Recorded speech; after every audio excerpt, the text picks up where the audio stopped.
السلام عليكم ورحمة الله وبركاته. اللهم صل وسلم وبارك على سيدنا محمد وعلى آله وصحبه أجمعين. وحشتوني جدا جدا. أنا اسمي أسماء علي، لو بتشوفوني لأول مرة يشرفني جدا متابعتكم. احنا معانا القرص الجميلة دي، أو دلوقتي هو دقيق لسه، يعني احنا معانا حوالي 4 كيلو من الدقيق، ومعانا حوالي 8 كيلو من السمسم. قلبناهم كده على دقيق كويس، ومعلقة صغيرة من الملح ومعلقة صغيرة من السكر، وقلبناهم برضو مع الدقيق كده.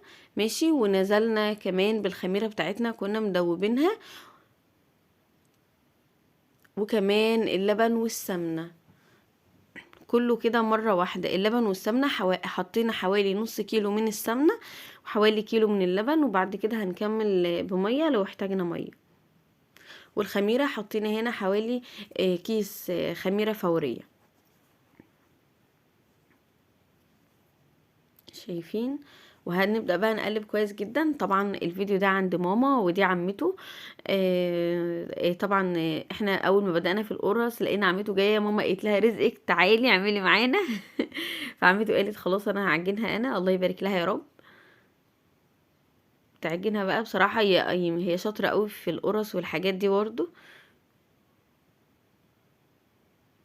القرص دي طبعا عشان السحور بجد جميله جدا وسهله جدا وما بتاخدش وقت. العجينه اتلمت كده واحده واحده. ممكن برضو عشان تبدأي في الاخر كده تسليكي ايدك من العجين تحطي حتة من السمنة برضو، او نقطتين، لا انا اسفة، نقطتين كده من الزيت او معلقتين من الزيت. تسليكي ايدك بيهم كده لحد ما العجينة تلم معاكي وتوصل للقوام الايه اللي انت عايزاه.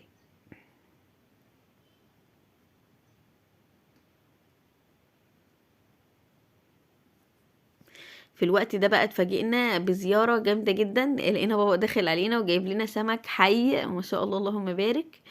فقلنا كويس، ماما كده كده تبقى مولعه الفرن عشان القرص، فقالت انا كده هشوي السمك ورايا.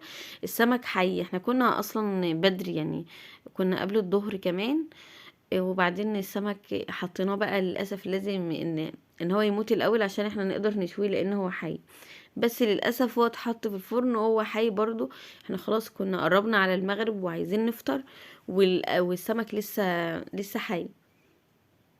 السمك ده جميل جدا يا جماعة، انتوا مشتهين عن سمك البحيرة وسمك رشيد، ما شاء الله اللهم بارك، يعني احلى سمك ممكن تاكله.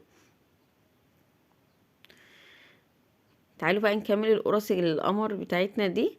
بنقطع بقى العجينة كده، سيبنا العجينة ترتاح حوالي 10 دقايق بس كده وغطيناها. وبنقطع بقى القرص بالطريقه اللي انتوا شايفينها دي، ولو حطيناها فوق بعضها عادي ما فيش اي مشكله، لان اصلا العجينه بتاعتنا بتبقى يابسه شويه وكمان فيها سمنه كتير، فهي اصلا ما بتلزقش في بعضها. ده غير طبعا ان ماما في الوقت ده كانت هي بتاخد مننا كده وبتبطط يعني، بتفرد العجينه، فما كانش في حاجه بتستنى يعني. هنا بقى ماما بتاخد مننا كده وبتفرد العجينه، هي ما شاء الله عليها شاطره جدا.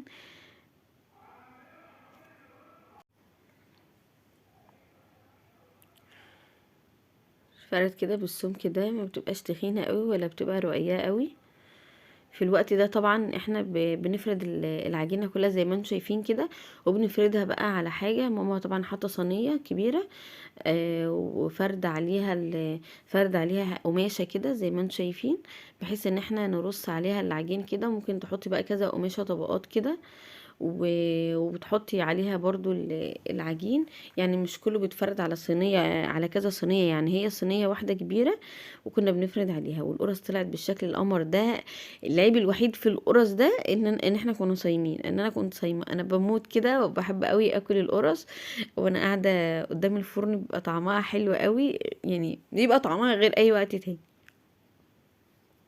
بس احنا بقى كنا صايمين، اجرنا عند ربنا ان شاء الله. فماما بقى بتحطي بقى زي ما انتم شايفين كده القرص. بصوا ماما بقى عشان تحافظ على الفرن ده، دي حاجة هي من الحاجات اللي هي علمتها لي ما شاء الله عليها يعني.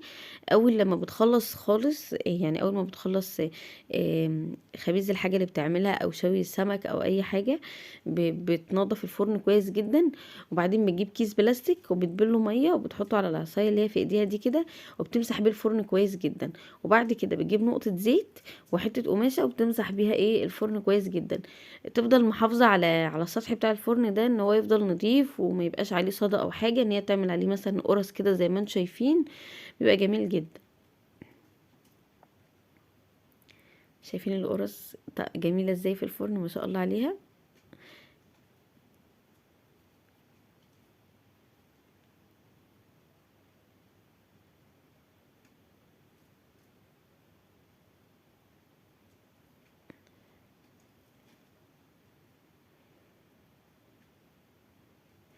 يا ماما حاطه قدامها الطبق البلاستيك ده بتنزل فيه بقى القرص قدامها على طول.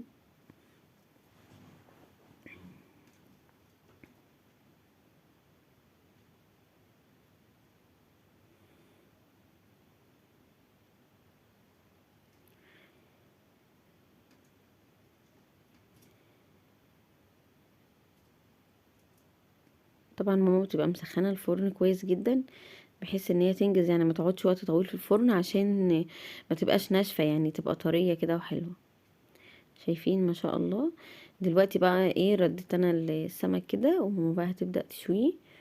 حطينا عليه كميه كويسه من الرده. ماما بتعمل ايه بقى في الفرن عشان تتاكد ان الفرن بس خلاص، يعني احنا اصلا الفرن احنا مولعينه ومشغلينه يعني، بس عشان هي قعدت شويه بعد القرص، يعني عشان تتاكد ان الفرن شغال كويس ولسه سخن، يعني بتحط شويه رده كده لو ولعوا كده يعني مش فاهمه ايه الفكره يعني، يبقى كده الفرن تمام يعني سخن. شايفين للاسف بجد السمك كان حي لسه، بس خلاص احنا المفروض ان هنفطر يعني، خلاص ده صيام وكده، بس اضطرينا نشويه. اصلا ماما دايما بتجيبه بدري عشان يعني يموت بدري، لان السمك بيبقى حي جدا. عايزه اقول لكم ان السمك بجد هناك ما يتشبعش منه، يعني ما لا تقولوا لي بقى لحوم ولا اي حاجه. كان مليان بطارخ كمان ما شاء الله. هنا بقى اما السمكه اللي هي بتلاقيها بتحمر شويه كده، بتطلعها على سطح الفرن شويه كده، بحيث ان هي ما يعني تستوي قوي.